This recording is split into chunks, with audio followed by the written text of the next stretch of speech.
Hola, ¿qué tal? ¿Cómo están? Dios les bendiga. Espero se encuentren muy bien en sus casas. Vamos a continuar con la materia de la historia de la iglesia. Estamos viendo cómo surgieron los primeros cristianos, cómo inició la iglesia de Jesucristo después de la ascensión. Vamos a continuar con las siguientes clases que son las 7, 8 y 9. Vamos a estar viendo lo que es un pequeño resumen, hermanos, acerca de esta materia, de estas tres clases, y yo espero que ustedes le estén dando seguimiento a los videos. Es importante también que ustedes se conecten en lo que es en la asesoría para poder interactuar, conocer un poquito más acerca de qué es lo que ustedes piensan, cómo opinan ustedes acerca de esta materia. Es importante que nosotros este, conozcamos de la historia de cómo surgieron, cómo, lo que es el avivamiento del Espíritu Santo con los 120 hermanos que menciona en el libro de los Hechos.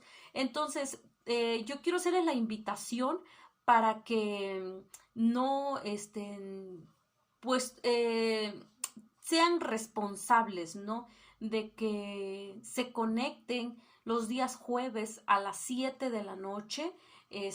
Tenemos una cita nosotros, y sí me interesa que ustedes se conecten, quiero verlos, interactuar con ustedes, si tienen alguna duda referente a la materia, y si no lo hay, a lo mejor y tú tienes algún otro conocimiento, a lo mejor tú tienes no sé, algo que tú ya has visto, has leído algún libro, y es importante que nosotros lo comuniquemos, lo hablemos, y por eso es la asesoría, ¿sí? Por eso es importante que nosotros nos conectemos y que ustedes también a lo mejor y tienen alguna duda en la actividad, tienen alguna duda en lo que es la tarea.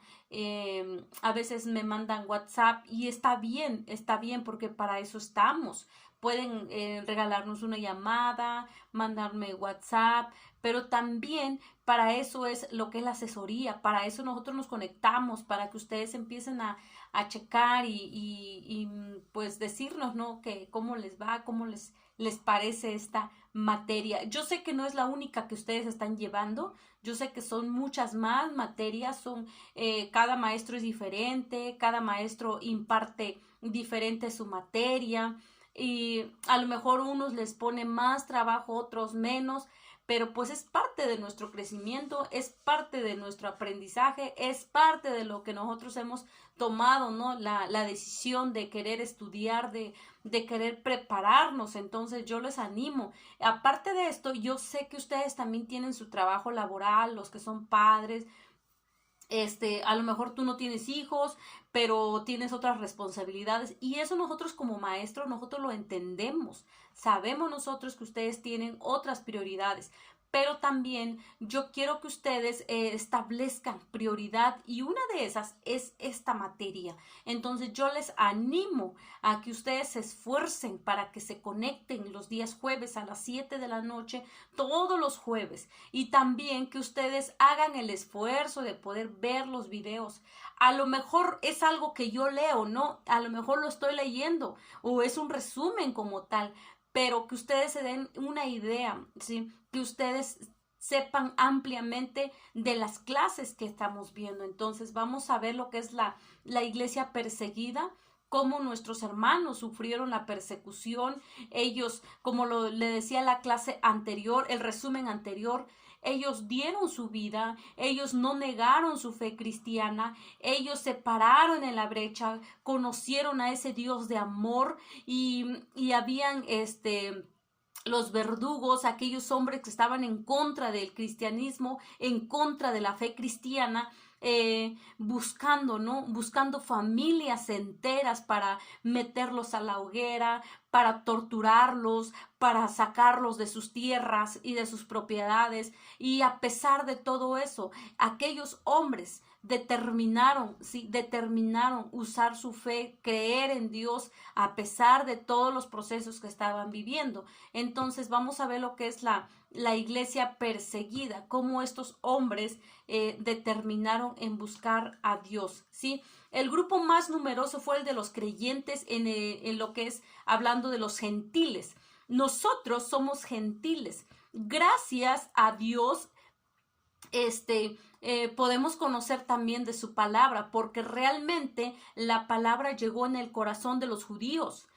Como nosotros sabemos, Jesucristo vino, nació, vivió, murió en el Medio Oriente, ¿sí? Ahí donde están los judíos. Pero la palabra, gracias a esa persecución, como yo les dije en la clase anterior, se extendió, ¿no? Lo que es la persecución. Y es que nosotros como gentiles conocemos de la palabra. Uno de los hombres que fue enviado para predicarle a los gentiles fue el apóstol Pablo. El apóstol Pablo fue el que compartió de la palabra para que usted y yo podamos conocer de la palabra de Dios, y hoy en día se sigue extendiendo, como también hay persecuciones en algunos pueblos, en algunas ciudades, donde no es permitido la palabra de Dios, donde está prohibido, estrictamente prohibido tener una iglesia cristiana o que haya gente cristiana en ese pueblo. Hay hoy en día la persecución, pero no se ve como tal, como lo vivieron aquellos hermanos anteriores, ¿no? Entonces, lo que yo les decía, el grupo numeroso también de los gentiles, ¿sí? También había en aquellos tiempos, ¿sí? Los cuales estos hombres dejaron, dice, algunos rasgos de sus hábitos y tradiciones. Una vez que ellos conocieron de la palabra, se enamoraron de Dios, se abrazaron de su fe cristiana, empezaron a dejar sus usos y costumbres, empezaron a dejar tradiciones paganas como tú y yo. Cuando nosotros nos convertimos a Cristo, cuando nosotros aceptamos a Jesucristo, nos casamos con Él y empezamos a dejar las cosas que no nos convienen, las cosas que no son de agrado a los ojos de Dios. Así como estos hermanos, ellos como gentiles y nosotros como gentiles que somos, empezamos a dejar cosas que no debemos de cargar en nuestro corazón, a lo mejor de donde ustedes son, a lo mejor y son un pueblo tradicionalista, un pueblo de muchos paganos, pero nosotros no debemos de involucrarnos, no debemos de estar metidos con estas personas en las tradiciones, en fiestas paganas. ¿Por qué? Porque nosotros ya somos hijos de Dios, somos cristianos, somos creación de Dios, ¿sí? Somos hijos de Dios. Entonces nosotros debemos de saber cuál es nuestra postura cristiana, cuál es nuestra identidad en Cristo Jesús. Entonces, así como estos hermanos empezaron a dejar esos hábitos, esas tradiciones, de igual manera también nosotros debemos de estarlo dejando, ¿sí? Lo que es su espíritu era fuertemente un alma de misionero. ¿Qué hace un misionero? Sale a predicar, sale a buscar almas, ¿no? Entonces estos hombres empezaron a tener un espíritu ferviente, ¿sí? De misionero, y estaban extendiendo continuamente la palabra de Dios, continuamente el cristianismo se estaba extendiendo, ¿sí? Más sin embargo, dice, estaban lejos de representar, aún de entender la elevada teología de Pablo o la literatura juanina, dice, ¿no? Una literatura que ellos estaban estudiando, y también lo que Pablo les estaba explicando a aquellos hombres. Pero ellos, el ferviente amor, el ferviente celos que ellos tenían era de compartir la palabra de Dios, ¿sí? De estar buscando, ¿sí? A nuestro Dios cada día. Cada día. Entonces, lo que vamos a ver también son un grupo de escritores también dentro de esta clase, escritores paganos, experimentados en argumentación lógica y preparados en la mejor erudición de la reanimada era clásica. Dirigieron contra el cristianismo todas las críticas que los agnósticos e infieles modernos han usado. Con sarcasmo, estas personas atacaron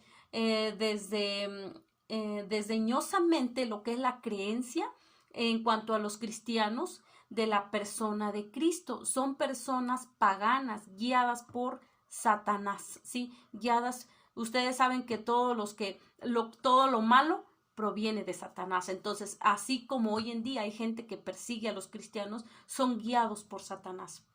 Vamos a ver también lo que es la apologista. ¿Qué es esto? Es un grupo de escritores preparados de los siglos segundo y tercero que se esforzaron para justificar las doctrinas del cristianismo contra los ataques de los filósofos paganos. Y estos hombres fueron llamados apologistas. Ojo con esto, para que ustedes no pierdan de vista lo que es la apologista. Era un grupo de escritores, ¿sí?, que en los siglos segundo y tercero ellos empezaron a esforzarse para poder justificar la doctrina del cristianismo, la doctrina de Cristo, ¿sí? Vamos a ver algunos incisos también dentro de este punto, lo que es el cuadrato de Atenas. ¿Qué es eso? El primero de los apologistas, a lo que es el año 125, presentó al emperador Adriano una defensa del cristianismo, de la cual solo se han preservado fragmentos. También vamos a ver otra palabra que quizás es nuevo para ustedes, a lo que es Arístides, filósofo ateniense, ¿sí? Este hombre fue un filósofo cristiano en el año 140, ¿sí?, lo que es defendiendo al cristianismo frente al emperador Antonino Pío. Ese es un emperador que estaba también en contra, pero habían hombres también guiados por Dios. En el caso de Arístides, este fue un hombre filósofo de Atenas, ¿sí? Otro punto que también nosotros vamos a ver es la organización cristiana. ¿Cómo se empezó a organizar lo que es el pueblo de Dios? Ninguna cuestión de la historia eclesiástica ha sido más oscurecida por la controversia de la que el origen y desarrollo de los funcionarios de la Iglesia, y no hay otra más difícil debido a la escasez de las evidencias existentes. Mientras vivieron los primeros apóstoles, el respeto general hacia ellos como elegidos de Cristo, fundadores de la Iglesia, hombres dotados en la inspiración, ¿sí?, divina, los convertía a los indiscutibles líderes y gobernantes de la Iglesia. Fue estamos hablando de lo que es la organización de la Iglesia de Jesucristo.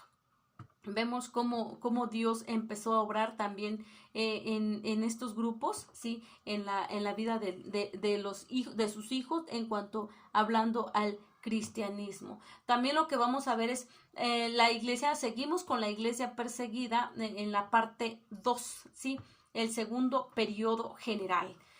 Vamos a ver aquí lo que es su doctrina. Otras características distintivas de este periodo fue el desarrollo de su doctrina. ¿Cómo lo desarrollaron? En la época apostólica, la fe era del corazón, una rendición personal de la voluntad de Cristo como su Rey y Señor. Una vida de acuerdo con su ejemplo, debido a que el Espíritu moraba internamente. Sin embargo, en el periodo que estudiamos ahora, la fe poco a poco llegó a ser mental, una fe del intelecto, una fe que creía en un sistema de doctrina riguroso e inflexible, ¿sí? Se enfatizaba la sana doctrina antes que la vida espiritual. Las normas del carácter cristiano eran aún elevadas, y la iglesia tenía muchos santos enriquecidos por el Espíritu Santo, ¿sí? No obstante, la doctrina se convertía cada vez más en la prueba del cristianismo. Donde ustedes se congregan, donde nosotros nos congregamos, lo que deben de predicar es la sana doctrina. La sana doctrina, nos estamos refiriendo, deben de hablar del Padre, Hijo, el Espíritu Santo. Y si el sermón que estamos escuchando en nuestras iglesias tienen como base, como fundamento la palabra de Dios, entonces es una sana doctrina. También aquí pone como énfasis la fe, nuestra fe cristiana. Nuestra fe, que es algo que no lo vemos, ¿no? Pero la fe está en nosotros. Si usted aceptó a Cristo, yo acepté a Cristo, se nos fue dado una medida de fe. ¿quién va a hacer crecer esa fe? Es responsabilidad de ustedes, es mi responsabilidad, así como aquellos hermanos de la historia de la iglesia empezaron a crecer en fe. Empezamos a alimentar nuestra fe a través de la palabra de Dios, a través de la oración, a través de escuchar predicaciones. Estamos alimentando nuestra fe cada día para poder estar firmes, preparados para cuando vengan las pruebas, vengan las tentaciones, no caer. ¿Por qué? Porque estamos ya siendo alimentados nuestra fe, estamos creyendo en un Dios y no solamente nuestro creer sea ciego, nuestro hablar sea de labios para afuera, sino es creerlo en el corazón, hermanos. Entonces yo quiero que ustedes conozcan a ese Dios, conozcamos de ese Jesucristo poderoso, de ese Jesucristo que reina y vive para siempre. También vamos a ver lo que es el credo de los apóstoles, la más antigua y sencilla declaración de fe. Lo que es la fe cristiana se compuso durante en este periodo, lo que es el credo, ¿sí? El credo en Dios, Padre Todopoderoso, Creador del cielo y de la tierra, y Jesucristo, su Hijo único, nuestro Señor, que fue concebido por el Espíritu Santo, nació de la Virgen María, padeció bajo lo que es el Poncio Pilato, fue crucificado, muerto y sepultado, descendió a los infiernos. Estamos viendo lo que es el credo, ¿sí? El credo de estos hombres, ¿sí? De los apóstoles, ¿sí? También vamos a ver lo que es que surgieron 3 grandes escuelas de teología en Alejandría, en Asia Menor y en el norte de África. También es lo que vamos a ver, estas 3 grandes escuelas. Yo quiero que ustedes en la plataforma van a ver ustedes esta lecciones más amplia, más extensa, mejor explicada, para que ustedes puedan ver cuáles fueron estas 3 escuelas, ¿sí? Hablando referente a la teología, para que ustedes se den una idea cómo eran estas grandes escuelas, donde también hubo gente preparada. Otro de los puntos importantes que vamos a ver es el desarrollo de sectas o herejías. ¿Qué es una secta? ¿Han escuchado ustedes qué es una secta? ¿Qué es una herejía? ¿Qué es una secta? ¿Sí? Los cristianos de los siglos segundo y tercero no solo lucharon en contra de un mundo pagano y adverso, sino también en contra de herejías y doctrinas corruptas, ¿sí? Dentro de su propio redil. Consideremos ahora algunas de las sectas más importantes de ese periodo, los gnósticos. Ustedes van a conocer quiénes fueron estas personas, los gnósticos, ¿sí? Del griego gnosis, significa lo que es sabiduría. No son fáciles de definir por ser tan variados en sus doctrinas en los diferentes periodos y localidades. Surgieron este grupo de personas en lo que es en Asia Menor. Eran un injerto de cristianos sobre el paganismo. De ahí vienen los gnósticos, del paganismo. También otro grupo que vamos a ver son los ebionitas. Esas son otras personas, ¿sí? De la palabra hebrea que significa pobre. Eran cristianos judíos que insistían que las leyes y costumbres judaicas debían ser observadas. Rechazaban los escritos de Pablo, porque estos reconocían a los gentiles como cristianos. De manera gradual, los ebionitas comenzaron a disminuir en el siglo II. Ya casi no se escucha de estos grupos de personas, los ebionitas, grupos que también estaban en contra de la palabra de Dios. Otro de ellos es los maniqueos. Los maniqueos, ¿quiénes eran estos? Del origen persa. Se le llamó así debido a su fundador Maní, a quien el gobierno persa mató en el año 276, obviamente después de Cristo. Enseñaban que el universo se compone de 2 reinos. Fíjense, el universo se componía de 2 reinos, uno de luz y otro de tinieblas, y que cada uno lucha por el dominio de la naturaleza y en el hombre. Rechazaban a Jesús, pero creían en un Cristo celestial. ¿Se imaginan? Creían, ¿sí? Rechazaban a Jesús y creían en un Jesucristo celestial. Eran severos en el ascetismo y renunciaban lo que es el matrimonio. Ellos lo renunciaban. Los persiguieron tanto los emperadores paganos como los cristianos, Agustín, el más grande teólogo de la iglesia, fue maniqueo antes de su conversión. ¿Se imaginan? Es interesante. Otro grupo que ustedes van a ver es los montanistas, así llamados a causa de su fundador Montano. ¿Sí? Van a ver ustedes más adelante, también vamos a ver grupos de personas que estaban, que se empezaron a poner ese nombre debido a su, ¿cómo se le llama? Fundador. Por ejemplo, más adelante vamos a ver a Galvino. Fue otra persona, pero Galvino fue guiado por Dios y se le llaman los galvinistas, ¿sí? Son las personas que tienen como su fundador a Galvino. Pero eso es más adelante, ¿sí? Entonces, lo que vamos a ver también la condición de la iglesia, ¿sí? ¿Qué tan importante es esto? Uno de los efectos que produjeron las pruebas que pasaron los cristianos de ese periodo fue lo que la iglesia purificaba. Las persecuciones mantenían alejados a todos los que no eran sinceros en su profesión. Nadie se unía a la iglesia por ganancia mundana ni popularidad. Los débiles de corazón opacado abandonaban la iglesia. Solo los que estaban dispuestos a ser fieles hasta la muerte. Entonces yo quiero, hermanos, que ustedes empiecen a conocer un poquito más de esto. Debemos de conocerlo, debemos de meditar, debemos de saber cómo trabajaba, cómo operaban estos grupos que estaban en contra, ¿no?, del cristianismo. Vamos a ver lo que es la victoria del cristiano también. El cristiano obtuvo la victoria. Nosotros tenemos la victoria en Cristo Jesús. Creemos en Dios, creemos en sus promesas, creemos en todo lo que Él ha hecho. Vamos a ver también lo que es la fundación de Constantinopla.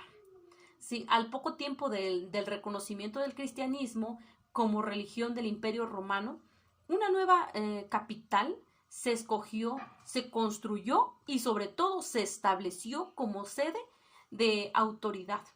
Este acontecimiento trajo resultados importantes para la Iglesia y para el Estado.